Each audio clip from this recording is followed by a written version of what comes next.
પાટણ શહેરના સાઈબાબા મંદિર વિસ્તારમાં આવેલી સુકન બંગલોઝમાં ગત રાત્રિના સમયે અચાનક જ આગ ફાટી નીકળતા અફરાતફરીનો માહોલ સર્જાયો હતો।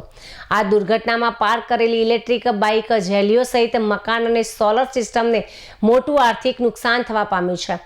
મળતી માહિતી સાઈબાબા મંદિરની સામે આવેલી સુકન સોસાયટીમાં રાત્રિના અંદાજે 3 વાગ્યાની આસપાસ એકાએક આગ લાગી હતી। આગે જોતજોતામાં રૌદ્ર સ્વરૂપ ધારણ કરી લેતા મકાન પાસે પાર્ક કરેલી ઈ બાઇક તેની ઝપેટમાં આવી ગઈ હતી। આગની જ્વાળાઓ મકાન સુધી પહોંચતા ઘરના ફર્નિચર અને ધાબા પર લગાવેલી સોલર સિસ્ટમને પણ ભારે નુકસાન થયું હતું।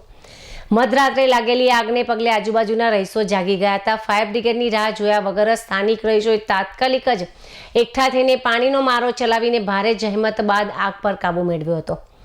રહીશોની સમય સૂચકતાને કારણે આગ વધુ પ્રસરતી અટકી હતી અને મોટી હોનારત ટળી હતી, જેને પગલે સમગ્ર વિસ્તારના લોકોએ રાહતનો શ્વાસ લીધો હતો। અચાનક જ લાગેલી આ આગ પાછળનું ચોક્કસ કારણ હજુ જાણી શકાયું નથી, પરંતુ પ્રાથમિક તબક્કે શોર્ટ સર્કિટના કારણે આગ લાગી હોવાનું આશંકા સેવાઈ રહી છે।